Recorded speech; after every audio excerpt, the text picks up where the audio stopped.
Hello everyone and welcome to another episode of Rurikhan's Warcraft series for this week, and today we're going to be going over the bosses that you could be doing in the Pre-Cataclysm event. So the Cataclysm event has already struck, so I'm not sure if you can still do them, but in case you can't, you could a few days ago. These are the bosses that are the elemental bosses that you will see portals spawning over the capital cities to take you to these bosses, and basically when you get to the portals you can queue up just like you would any regular dungeon. Now I never really did these, so I was asking these guys if these guys were just tank and spank or whatever. They tell me, yeah, it's just tank and spank. One of them does fear, and I'm like, yep, pretty basic stuff. Fine with that. So basically going to take out these two guardians here, and then I'm going to head out for the big boss. The bosses are just tank and spank, but they're dropping item level 251 loot.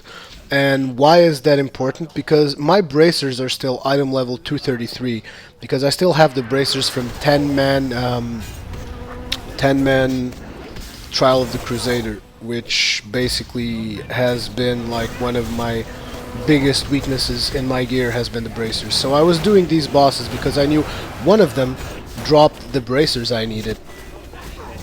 But for some reason Wowhead wasn't working properly or something when I was looking for it there, and I couldn't really figure out which one of them had it.